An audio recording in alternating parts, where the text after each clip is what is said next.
Bonsoir à tous et bienvenue sur les antennes de la Radio Television Voice of the Cross pour une nouvelle édition du Koumé News. Le mois de mars a été riche en activités et en programmes, notamment à la base de l'œuvre à Koumé où s'est achevé le vendredi 24 mars dernier la croisade de prière de 40 jours organisée par le frère Théodore Andossé avec les jeunes dirigeants et ouvriers au quartier général. Une autre grande nouvelle, c'est l'arrivée à Koumé le 40e jour du jeûne des engins de travaux publics récemment acquis pour le ministère. Tous ces événements cumulés ont été des grands sujets de joie et d'encouragement et de célébration au quartier général en cette fin du mois de mars, tel que nous le verrons dans la suite de ce journal. Restez branchés. Nous ouvrons ce journal avec le dossier des nouvelles au sujet de la fin du jeûne et de la croisade de prière de 40 jours qui a eu lieu à Koumé le vendredi 24 mars dernier. Événements qui ont été couronnés par l'arrivée triomphale à Koumé des deux premiers engins de travaux publics qui vont faciliter et accélérer les travaux de développement du quartier général. Il faut le dire, l'arrivée de ces engins a été une occasion de joie et de célébration, tel que nous le verrons dans ce reportage. Suivons plutôt. Du 13 février au 24 mars 2023, le leader de la communauté missionnaire chrétienne internationale, le frère Théodore Andossé, a tenu une croisade de prière et de jeûne de 40 jours avec les jeunes dirigeants et ouvriers qui sont descendus au quartier général pour servir Dieu. Cette croisade rentrait dans le fardeau du leader de commencer à faire disciple la jeune génération d'ouvriers afin que tout au moins quelques-uns émergent et qui nous fassent avancer en tant que ministère. Ça aura donc été 40 jours de communion autour de la parole de Dieu, des témoignages, des partages et des louanges. La dernière nuit de cette croisade aura été révolutionnaire car ça a été un festival de louanges, d'actions de grâce et de célébrations pour ce que le Seigneur a fait. Le pasteur Hugo Kouédé a conduit les frères dans une série d'actions de grâce, de témoignages et de rappels. Un rapport au ministère de la parole rendu par le frère Théodore durant les 39 dernières nuits. Tout ceci a été arrosé de louanges. À sa suite, le frère Mathieu Ngo, vice-chancelier de l'Université mondiale de la prière des jeunes, à partir de quelques exhortations de son témoignage sur comment il a été introduit au ministère du jeûne et comment il a grandi dans la vie des jeunes, a conduit les saints dans les psaumes, exhortant les frères à offrir au Seigneur Jésus la louange pour ces 40 jours de croisade de prière et de jeûne. Il a donné l'opportunité à quelques-uns qui peuvent chanter les psaumes de venir. Ainsi, les uns après les autres, les frères à la grande joie de l'assistance ont proclamé les psaumes en chanson, tout comme le pasteur Jean Gankoué.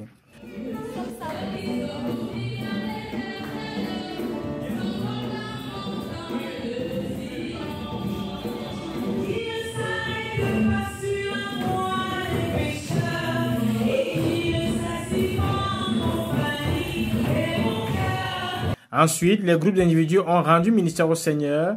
Dans le cours de la réjouissance, le Seigneur est descendu et ce qui avait commencé comme une étincelle a embrasé la foule et les frères ont commencé à louer le Seigneur en différentes langues dans la salle, non-stop, esquissant des pas de danse innovants.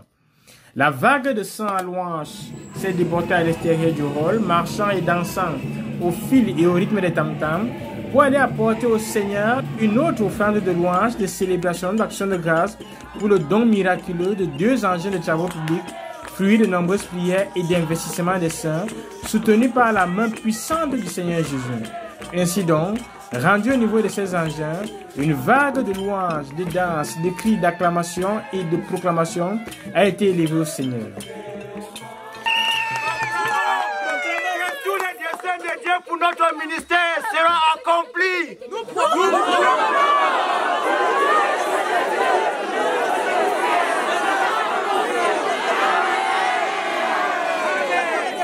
Après près d'une heure de louange sur le parking des engins, les frères, toujours au pas de danse, sont revenus en salle pour se rendre compte qu'il est presque 5 heures du matin. Ils se sont livrés aux actions de grâce et à la prière pour la protection, marquant ainsi la fin de cette croisade de prière et de jeûne de 40 jours. Célébrez l'Éternel car il est bon, car sa miséricorde durera toujours. Yassine Bekalo, RTVC.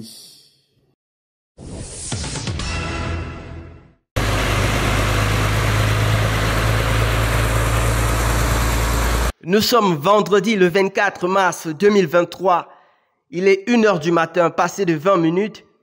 Et nous sommes bel et bien à Koumé quand le cortège, escorté par un véhicule de la gendarmerie nationale, traverse la guérite du quartier général, au son de tous les bruitages qu'on peut imaginer, produits par des frères qui attendaient à la brèche. On dirait l'entrée triomphale de Jésus-Christ à Jérusalem une semaine avant la Pâque.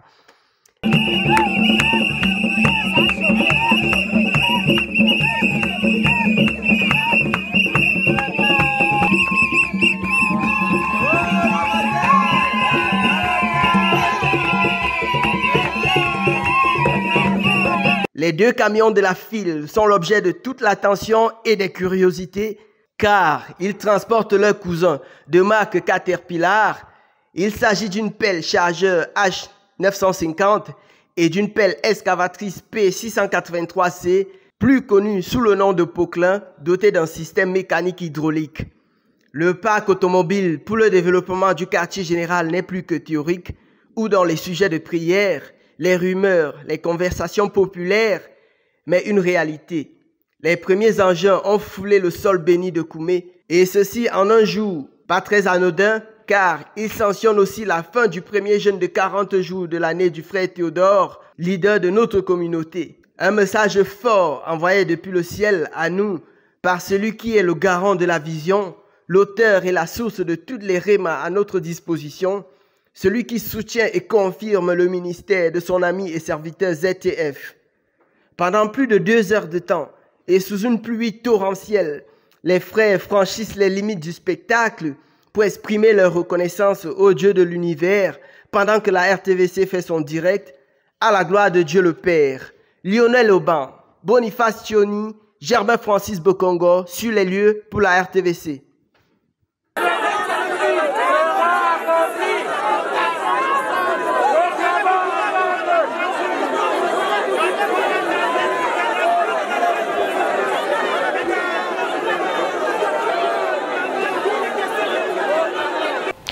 Toujours au quartier général, la semaine a été marquée par la visite du gouverneur de la région de l'Est et une forte délégation sur le site de l'UMPJ et de l'ECSD du côté de Ndoumbi le jeudi 23 mars dernier. Nous avons suivi pour vous l'itinéraire de la visite qui a débuté par le bâtiment immense de la bibliothèque pour la conquête du monde pour s'achever à la 3e villa pour administrateurs. Le reportage. Le jeudi 23 mars dernier, une équipe dirigeante du quartier général, quelques frères et ouvriers avec en tête de file le frère Nicolas Akoua, directeur du quartier général, s'est mobilisé du côté de Ndoumbi pour accueillir le gouverneur de la région de l'Est et sa forte délégation qui ont entamé une visite de prise de contact avec les différentes unités économiques, sociales et de développement dans les différents arrondissements de la région de l'Est. Pour la tournée dans l'arrondissement de Ndjang, le site de Ndoumbi qui appartient à cette circonscription administrative a été l'une des étapes majeures de cette tournée du gouverneur. C'est donc aux alentours de 9h41 que le cortège officiel pointe à l'horizon et déjà le comité d'accueil s'est mis en place au pied du bâtiment massif de la bibliothèque de la conquête du monde, puisque c'est par là que va débuter la visite du site. Après l'accueil, le mot de bienvenue et la présentation des membres du comité d'accueil, le gouverneur et sa délégation, comprenant le préfet, le sous-préfet de la région, le super-maire et bien d'autres officiels, ont été conduits dans le bâtiment.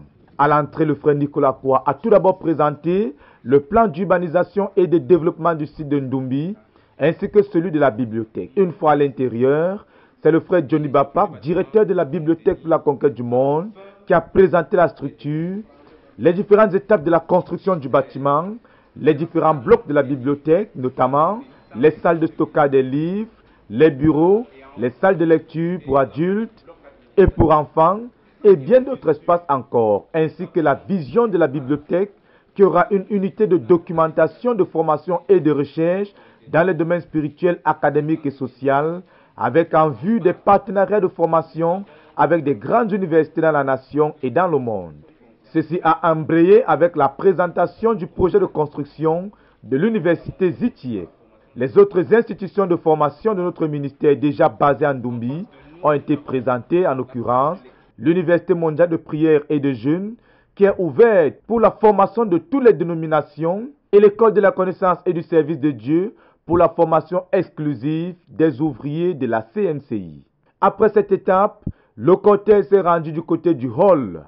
La session de 42 jours de l'école de la connaissance et du service de Dieu était en cours. La délégation ne pourra que sillonner sur la véranda et observer l'intérieur de la structure. Les blocs des dortoirs, quant à eux, ont été observés à distance, leur beauté et leur gigantisme étant suffisants pour susciter l'admiration. Partie du hall, la prochaine étape a été le bloc des studios du staff et principalement la structure provisoire de la bibliothèque. Les différents rayons de lecture et de stockage des livres ont été présentés. Les différentes catégories de livres, les salles de lecture pour adultes et pour enfants ont été présentées. Ensuite, le gouverneur et quelques délégués ont été conduits dans la salle de stockage des livres, écrits uniquement par le professeur Zacharias Tanefomum. Le nombre de livres qu'il a écrits de sa propre main et le travail de récupération et d'édition de ces messages a également été présenté. À la fin de la visite de la bibliothèque, le gouverneur a signé le cahier d'or avant de prendre une photo de famille avec le staff de la bibliothèque. Ensuite, direction a été prise pour les villas pour administrateurs, notamment la 3e villa où le buffet préparé faisait partie du décor de cet autre bâtiment à la structure, la beauté et la propreté exceptionnelle. Le gouverneur et sa délégation y ont donc été reçus pour un petit rafraîchissement marquant la fin de la tournée. Ça aura donc été un vif moment d'échange et de convivialité avec les membres de l'équipe d'accueil du quartier général. Au terme de cette visite, le gouverneur n'a pas manqué d'exhorter certains de ses officiels à se rapprocher de la CMCI pour apprendre dans différents domaines. Il a également exprimé sa satisfaction au micro de la RTVC. Bon, notre impression est très positive. Nous avons découvert, nous connaissions déjà le site de Koumé, nous l'avions déjà visité. On connaissait moins bien le site de Ndumbi. On l'a découvert pour certains, redécouvert pour d'autres. Et c'est une impression positive, tout ce qui est réalisé ici. Et je dis, bon, c'est un site de référence pour la CMCI, mais je pense qu'il va très rapidement devenir un site de référence où viendront s'inspirer tous ceux qui s'intéressent non seulement aux questions religieuses, mais également aux questions d'architecture, aux questions de formation, aux questions même d'urbanisme. Et je profite de protection de l'environnement et je saisis cette opportunité, l'opportunité de cette visite pour féliciter les fidèles de la CMCI, féliciter les dirigeants de la CMCI, leur dire que le gouvernement soutient leur action et les inviter à aller de l'avant. C'est donc satisfait de cette visite et plein d'admiration que le gouverneur et sa grande équipe ont pris la route pour la suite de leur tournée dans la région. Les impressions, c'est varié. D'un côté, la joie d'accueillir les autorités. Parce que la Bible a dit qu'on honore les autorités. On ne peut pas se soustraire à cette règle. De l'autre côté, un peu comme l'inquiétude en voyant ce qui nous attend. Et le frère avait dit, parler de visibilité. C'est nous qui les avons invités. Et maintenant, toutes les autorités là promettent qu'ils reviennent. Alors, qu'est-ce qu'ils vont trouver quand ils reviennent? Ceci nous appelle donc à redoubler d'ardeur au travail. Et non seulement au travail, mais aux performances. Et non seulement aux performances, mais à ce qui touche le cœur de Dieu. 4e culte de la méga-église du quartier général, c'était ce dimanche 26 mars 2023.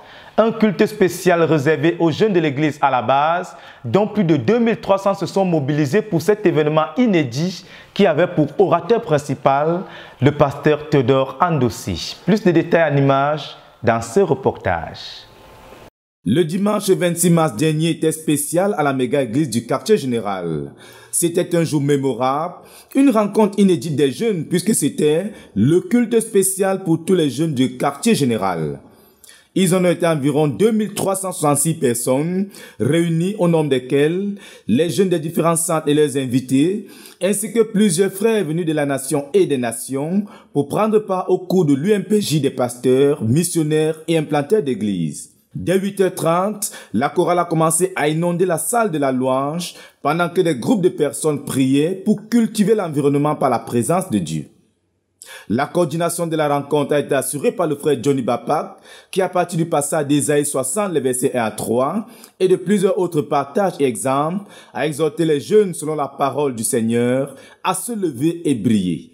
Ce passage libérateur pour tous les jeunes a été imprégné par la louange, puisque la louange accompagne et facilite le travail spirituel. La chorale a ensuite conduit l'assistance dans des transports de louange et d'allégresse, invitant les jeunes des différents centres les uns après les autres à venir danser. La louange suivant son cours, les différentes délégations des frères venus de la nation et des nations ont été invitées à se présenter et à célébrer le Seigneur avec les saints réunis. Ainsi, on a enregistré le Ghana, le Togo, le Bénin, l'Afrique du Sud, la France, l'Allemagne, la Belgique, l'Autriche, les États-Unis d'Amérique, l'île de la Réunion, pour ne citer que celle-là.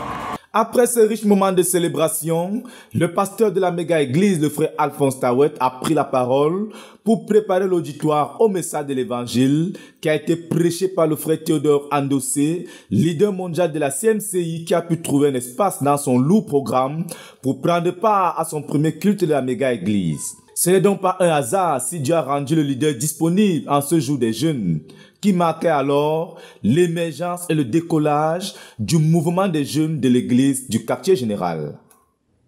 Le leader, sans mâcher la langue, a expliqué à son auditoire et particulièrement aux invités le but pour lequel ils ont été invités, à savoir les amener à croire à notre Seigneur Jésus, et ceux qui seront disposés allaient être invités sur l'estrade pour être conduits à la prière de repentance. Ainsi, à partir du passage de Marc chapitre 11, versets 12 à 14, il a présenté l'histoire du jeune figuier qui avait été maudit par le Seigneur Jésus-Christ. Jésus voulait du fruit de cet arbre qui était verdoyant et très prometteur, mais ce n'était pas la saison. N'ayant pas reçu ce fruit qu'il attendait du figuier, le figuier a été maudit par le Seigneur Jésus-Christ qui a proclamé que plus personne ne mangera jamais de ton fruit. L'orateur a expliqué que ce passage est un message adressé aux jeunes, car plusieurs disent qu'ils sont encore très jeunes et ce n'est pas le moment de donner leur vie à Jésus. On pourrait avoir raison que ce n'est pas le moment à souligner le leader, mais quand ton Créateur veut quelque chose de toi, rassure-toi que tu lui donnes ce qu'il veut de toi. On peut être jeune, plein de potentiel, verdoyant, très prometteur, et Jésus te veut, a-t-il expliqué. Et c'est à cette saison-ci que Jésus t'appelle à poursuivre l'orateur. Et les prémices de nos vies doivent être données à Dieu, car la Bible dit « Tu aimeras le Seigneur ton Dieu de tout ton cœur, de toute ton âme, de toute ta pensée et de toute ta force. » Ce sont donc les prémices de ta vie qui doivent être données à Dieu, a expliqué l'orateur, qui a poursuivi en soulignant le fait qu'il y a donc une malédiction qui plane sur une jeunesse inutile. Et c'est quoi cette malédiction, s'est-il interrogé? C'est que là où Jésus n'a pas mangé, personne d'autre ne mangera. Ni tes parents, ni tes relations, ni toi-même, ajouta-t-il.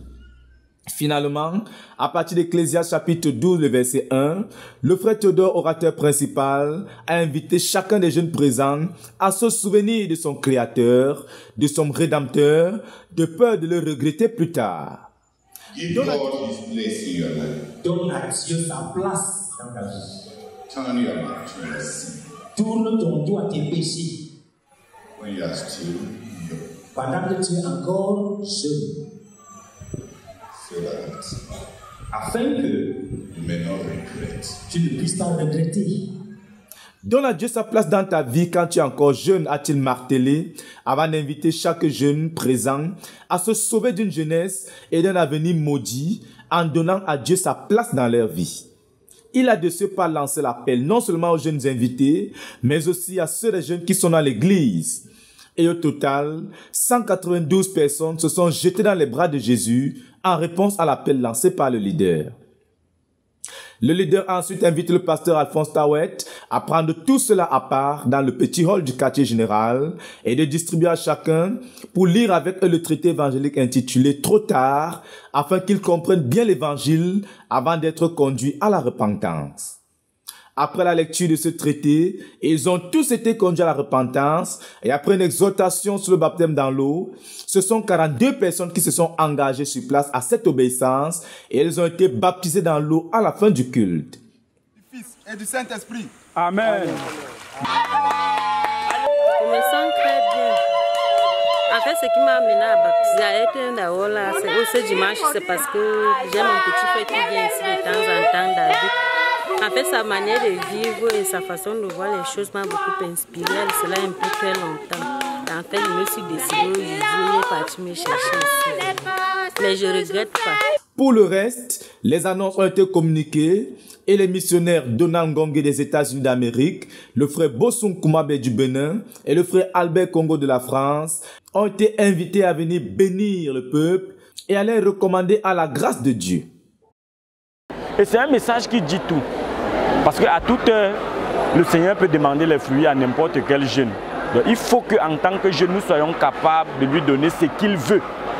Et si nous sommes incapables de lui donner, l'exemple ne sera que tiré de ce figuier qui a été maudit et puis qui a séché.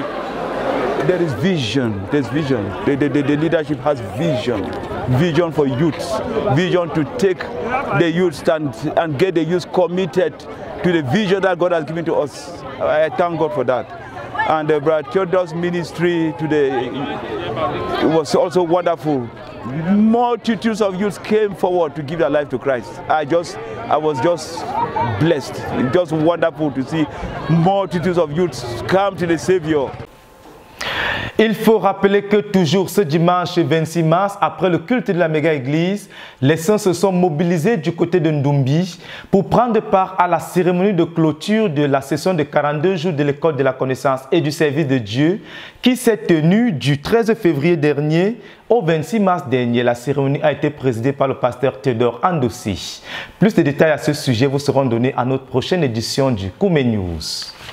Toujours au quartier général, cette semaine s'est tenu à Koumé le 11e siège de prière depuis le début de cette année. C'était une bataille de 48 heures durant laquelle les saints ont élevé au Seigneur, le frère Théodore Andossé et les différents programmes en cours au quartier général et dans tout le ministère. Jacques Cotier nous en dit plus dans ce reportage.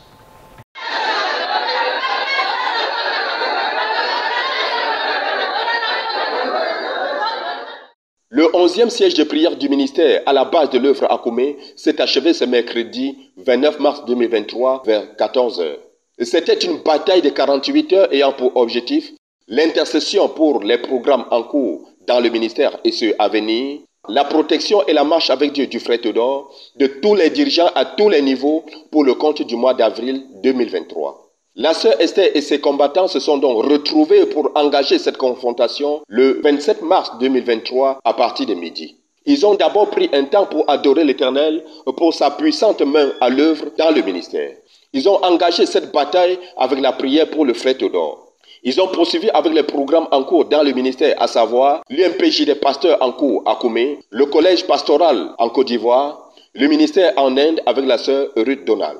Pour ces différents ministères, ils ont crié à l'Éternel pour la présence tangible de Dieu, la protection des participants pendant et après ces programmes et leur interaction avec Dieu. Ils se sont par la suite penchés sur les ministères à venir, comme la Convention nationale de Kaélé au nord du Cameroun et les programmes de la méga-église du quartier général.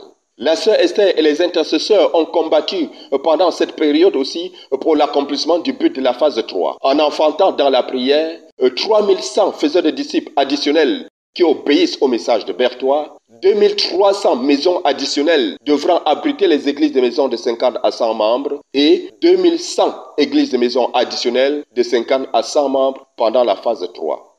Pour ce qui est de l'intercession pour les dirigeants, pour le compte du mois d'avril 2023. À partir de Somme 23, nos conquérants de Dieu par la prière ont fait des proclamations. Ils ont présenté à Dieu des requêtes pour le frère Théodore. Tous les dirigeants aussi, à tous les niveaux, de Koumé jusqu'aux extrémités de la terre. Après avoir achevé avec les dirigeants, l'armée de la sœur Esther a élevé à Dieu le Père chaque saint du ministère au Cameroun, en Afrique, en Europe, en Amérique du Nord, en Océanie, en Amérique du Sud et en Asie. Après avoir ainsi accompli la volonté de Dieu pour cette rencontre, la sœur Esther et les siens se sont tenus devant Dieu pour reconnaître « Nous sommes des serviteurs inutiles. Nous avons fait ce qui nous a été ordonné de faire et nous voici prêts pour la prochaine bataille. » À celui qui est assis sur le trône et à l'agneau, la gloire et la révérence pour ce siège de prière et son impact.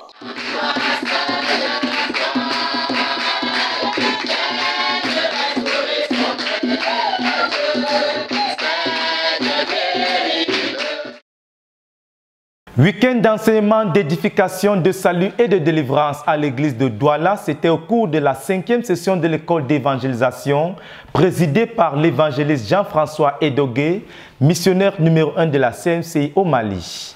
C'est un reportage signé Clovis Photo.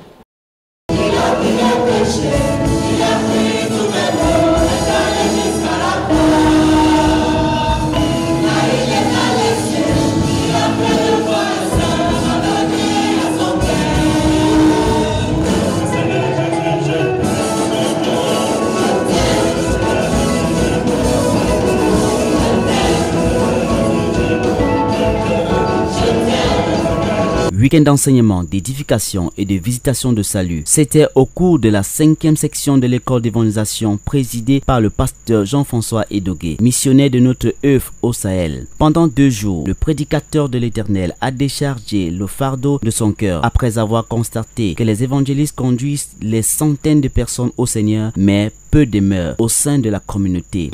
Il y a un gros problème dans le CMC. There is a big problem in CMFI. Nous amenons des milliers, des dizaines de milliers, de millions de gens au Seigneur. We lead thousands and millions of souls to the Lord. Mais à la fin, but at the end, ceux qui demeurent dans l'église, dans le ministère sont très peu nombreux. Conscient de la situation, l'évangéliste a par la suite édifié l'assistance comment présenter efficacement l'évangile aux non-croyants. Les évangélistes doivent prêcher la repentance en apportant l'amour et en y mettant le cœur sur le travail, a-t-il laissé entendre. Cela permettra d'établir ces âmes sauvées dans le Seigneur et dans le ministère. Plusieurs participants ont bien cerné le message. Ce qui m'a le plus marqué, c'est le message qu'il nous a donné sur l'amour de Dieu. Il a parlé de l'amour de Dieu. Il a dit Dieu a prouvé son amour envers nous, en ce que lorsque nous étions encore pécheurs, Christ est mort pour nous. Ce que j'ai pu retenir du sortie du message Jean-François Edogué, c'est que le chrétien ne devrait pas faire l'œuvre de l'Éternel avec négligence.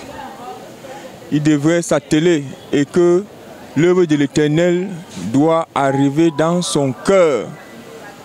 Prier, jeûner et porter l'œuvre de l'Éternel dans le cœur afin qu'il soit productif, qu'il soit multipliable.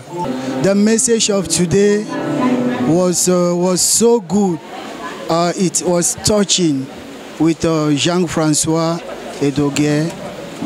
It has brought me to understand many things that was hidden, especially in the book of Jeremiah, when he talks of many things. But what I really recall of was loving your neighbor, loving the people around you, loving them. I just hold this in my heart and I pray that let me go and practice it. Le deuxième jour d'enseignement était particulier. Il était jumelé au culte spécial de l'Onge qui a connu une révolution avec le retour en masse des semeurs de Douala. Le serviteur de Dieu a continué son message en démontrant aux participants comment affermir les convertis dans le Seigneur afin qu'ils puissent demeurer. L'évangéliste a illustré son édification en s'appuyant sur plusieurs passages bibliques, à l'occurrence de Josué chapitre 1 versets 1 à 8 et le livre des Psaumes en son premier chapitre. Ceci dans l'optique de démontrer et conduire les saints dans la prière. Ainsi, pendant environ 20 minutes, les frères ont prié efficacement en langue et Dieu a répondu aux cris de ses enfants. Ce matin, quand le frère demandait qu'on se lève pour prier, et que l'heure de la délivrance est arrivée. Je me suis levée, j'ai répété ce que j'avais dit à Dieu, que je ne voudrais pas sortir aujourd'hui sans recevoir le parlant là. J'ai dit à Dieu que je voudrais aussi parler là, je voudrais t'expérimenter. Au moment où on était en train de prier, j'ai reçu ce don, cette parlant là. J'ai parlé, jusqu'à ce que je me suis fatiguée. J'ai dit à Dieu merci, mon heure de délivrance est arrivée aujourd'hui. Et j'ai reçu ce parlant là. Gloire à Dieu. Amen. Lorsque je suis en train de prier, avant qu'on ne prie, j'ai repéré certaines choses dans ma vie parce que je souffre du mal gastrique et j'ai pu apprendre le remède de ça. Je n'ai pas respecté en fait la dose qu'on a donnée. Par moments, ça me prend. Et j'étais en train de dire au Seigneur qu'il me délivre de ça. Pendant qu'on a commencé à prier, quelques minutes après, j'ai commencé à ressentir comment ma poitrine faisait mal. Et un cœur disait arrête de prier depuis. Je continue à prier, jusqu'à le mal est fini. Amen. Cette deuxième journée a également été marquée par la conversion massive au salut de plus de 105 personnes qui ont répondu favorablement à l'appel et ont été conduites directement au Seigneur. Au sortir de cette 5e section de l'école d'évangélisation, le pasteur Antoine Kala livre ses impressions. Donc nous rendons grâce au Seigneur pour cette nouvelle opportunité que nous avons eue dans l'église de Douala d'accueillir le frère Jean-François Edogué, l'évangéliste, qui a été avec nous pendant ces 2 jours. Et nous voulons dire comme ça que je pense que c'est la 5e session de l'école d'évangélisation qu'il tient avec nous. Et cette fois-ci en tant qu'église, dans le but de produire dans l'église de Douala et à partir de l'église de Douala pour la nation et pour les nations des évangélistes distincts qui vont nous aider à recueillir toute la moisson que le Seigneur nous a donnée et pouvoir conserver cette moisson. L'évangéliste a pris congé d'eux et revient dans 45 jours pour évaluer le travail dans la communauté.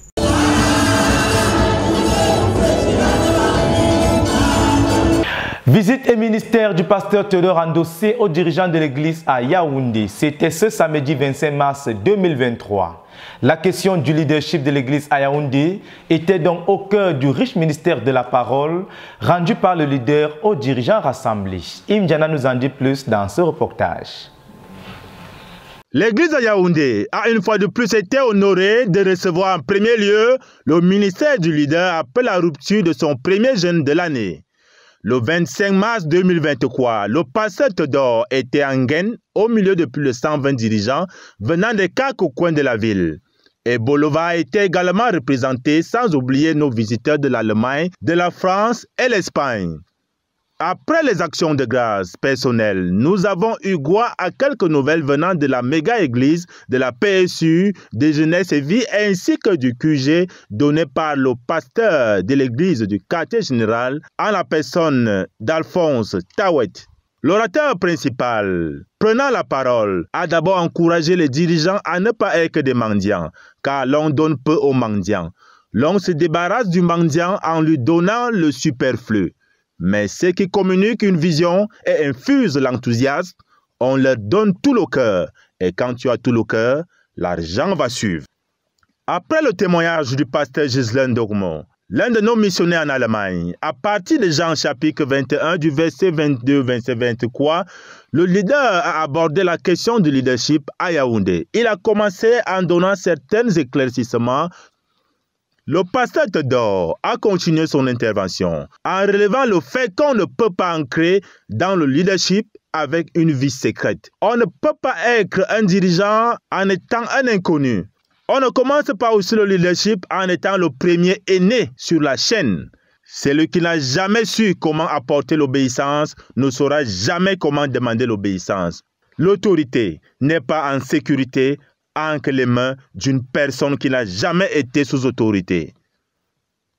À la lumière de l'épître de Tite au chapitre 1, verset 9, il a présenté les caractéristiques de celui qui doit diriger l'église à Yaoundé. La personne doit avoir suivi l'enseignement. La personne doit être en race dans l'enseignement qui a été donné.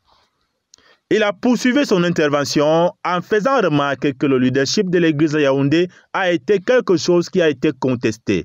C'est un champ de guerre spirituelle féroce. à cause de ce que Yaoundé représente, les prémices de l'œuvre et du ministère du frère Zach. L'église de Yaoundé est le premier-né de son apostolat. Et comme il y a toujours eu guerre autour de toutes les prémices et autour de tous les premiers-nés depuis le ciel, Yaoundé a son lot de conflits qui lui sont propres de par sa position et de par son statut dans l'œuvre. Pierre, poursuit-il, le premier disciple de Jésus, a failli tout perdre. Le Seigneur Jésus lui a dit, Satan t'a demandé. Satan a sollicité le premier disciple pour le passer au crible comme du froment. Mais Jésus a prié pour lui, afin qu'il ne défaille pas. C'est la prière qui sauve les premiers-nés.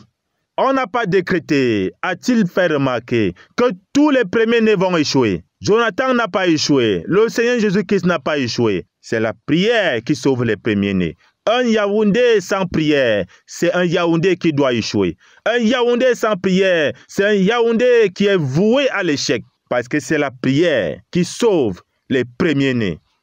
Yaoundé doit être prééminent en force, prééminent spirituellement et prééminent en gloire. Il doit prévaloir pour ne pas devenir un Ruben. Comment faire pour amener Dieu dans l'œuvre entière? Il faut que nous nous rassurons que les prémices sont données à Dieu. Gagnons Yaoundé et Dieu gagnera dans l'œuvre. L'orateur a également encouragé les jeunes dirigeants à ne pas négliger leurs épouses et leurs enfants, mais à leur accorder du temps. C'est en réalité le modèle de vie laissé par le frère Zach pour ceux qui veulent vraiment imiter. Yves Njana, Yaoundé pour la RTVC. Toujours à Yaoundé s'est tenue une soirée de counseling pour les parents dont les enfants résident à l'étranger, notamment en Europe. La cérémonie a été présidée par le pasteur Ghislain Dongmo, l'un des missionnaires de la CMC en Allemagne qui s'est saisi de l'opportunité pour présenter l'évangile aux parents réunis. Imdiana nous en dit plus dans ce reportage. J'ai une fille en Allemagne qui est là-bas depuis bientôt 8 ans. Elle a même épousé un Allemand.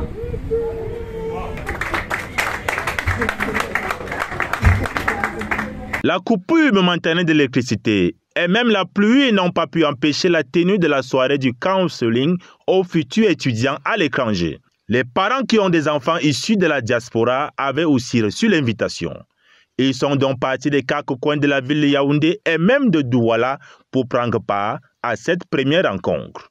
Finalement, ils étaient plus de 100 participants à remplir la maison des hôtes au quartier Siméon à Yaoundé. La rencontre a commencé par les louanges, suivi de l'accueil des familles. À un moment donné, la pluie a obligé les participants à quitter la terrasse située au 5e étage pour occuper les appartements du 4e étage. C'est finalement là où nos principaux intervenants se sont exprimés. Le premier message du pasteur Ghislain Dongmo, l'un de nos missionnaires en Allemagne, intitulé « Produit de Joseph », était adressé aux parents. Et le message adressé aux jeunes portait sur comment réussir en Allemagne. Du village, les lois des crânes, les lois des rivières. Les gens ne veulent pas observer les lois de l'Éternel. Le péché nous cause des problèmes. Le problème fondamental de la société camerounaise, c'est le péché. Le problème fondamental de la société occidentale, c'est le péché. L'Allemagne a ses péchés, le Cameroun a ses péchés. Partant de ce dernier message, il a présenté les 5 lois du succès.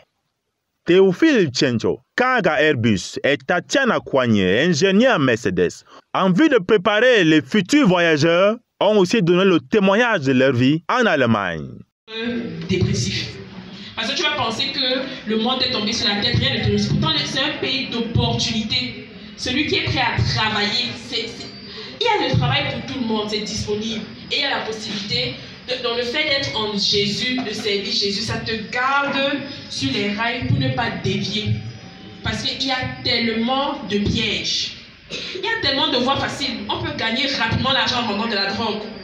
On peut gagner rapidement l'argent en vendant son corps. Mais on sait que ça, ce sont des chemins qui mènent à la perdition. Et ce n'est pas la volonté de Dieu pour nous. Mais il y a d'autres chemins de pouvoir également bien s'en sortir par des voies propres, louables et exemplaires. Et c'est disponible. Et les les opportunités sont nombreuses. La dernière articulation n'était pas la moindre. Une partie de cette articulation s'est déroulée dans le salon familial de ceux qui nous ont ouvert les portes. Nous sortons de ce programme avec 17 personnes sauvées sur place. Et à partir des observations reçues, plusieurs n'ont pas manqué d'exprimer leur grande satisfaction. Selon l'équipe d'organisation, la prochaine rencontre aura sûrement lieu en septembre de cette année. À Dieu soit la gloire pour cet autre instrument de gagnement des âmes. Yves Njana, Yaoundé, pour la RTVC. Du côté de l'œuvre au Ghana s'est tenue une retraite nationale des missionnaires du 4 au 6 mars dernier. La rencontre a mobilisé plus de 56 participants venus de différentes régions de la nation. Elle a été présidée par le missionnaire numéro 1, le frère Lekunze. Le reportage. Dans notre œuvre au Ghana, environ 56 frères ont pris part à la retraite nationale des missionnaires organisée à Accra du 4 au 6 mars 2023. Les participants venaient d'Accra, de la région de l'Est, de la région de l'Ouest, de la région du Nord et de la région de la Volta. Ce fut un temps d'action de grâce et de témoignage de l'action de Dieu dans leur œuvre, en particulier dans la croissance en effectifs dans les différentes régions, dans la provision de Dieu pour la construction d'un auditorium à Tamal, dans la région nord du pays, la construction de la base de l'œuvre dans le nord, les portes ouvertes dans les écoles grâce à notre littérature, et bien d'autres sujets d'action de grâce. Dans son message, le pasteur Wilfrid Lekunze, missionnaire numéro 1 au Ghana, a insisté sur la nécessité de maintenir des standards de sainteté. Il a précisé que les standards de sainteté ne devraient pas être abaissés dans le désir d'avoir plus de couvriers, car seuls les saints peuvent servir le Seigneur et tous les autres sont disqualifiés. Comme le prophète Ésaïe dans la Bible a-t-il poursuivi, les gens doivent contempler et rencontrer la sainteté de Dieu. Sinon, tout le reste, qu'il s'agisse des dons spirituels, des prières investies, des jeûnes, des croisades de prières et bien d'autres, tout cela ne sert à rien. En effet, a-t-il ajouté, il est impossible que Dieu envoie quelqu'un qui vit dans le péché, car Dieu s'intéresse d'abord à ce que nous sommes dans nos cœurs, plutôt qu'à ce que nous faisons. Le pasteur Lekunze a également insisté sur la nécessité de lire, d'enseigner et de diffuser notre littérature, expliquant qu'il y a une catégorie de personnes que nous ne pouvons atteindre qu'à travers nos livres. En outre, il a encouragé les missionnaires à ne pas abandonner leurs couvriers ou les personnes qu'ils dirigent. À son tour, le frère Elvis Mandé a également partagé avec les participants la nécessité de s'engager totalement à notre vision et d'embrasser totalement les méthodes du frère Zach, et de faire de cette vision une raison de vivre. Il a également incité les participants à lire et à prier à travers les compilations des enseignements écrits par le frère Zach sur la nécessité de la puissance du Saint-Esprit, et il a également exhorté sur le besoin de fonctionner dans cette seule puissance pour accomplir le but de l'œuvre que Dieu nous a donnée. Il est à noter que les sessions du soir ont été consacrées au travail en groupe pour le déracinement des idoles. Les questions pratiques telles que la gestion des finances de l'Église, les dettes, la réparation des relations brisées ont également été abordées. La retraite s'est achevée avec la nuit de la vision au cours de laquelle les principaux missionnaires des différentes régions et localités ont donné des comptes rendus mettant l'accent sur le nombre de croyants, le nombre des églises de maison, les fonds suscités et envoyés à la base, leurs objectifs pour l'année 2023, ainsi que les principaux besoins et fardeaux de l'œuvre sous leur leadership. À Dieu soit toute la gloire pour cette rencontre et pour les avancées majeures dans notre œuvre au Ghana.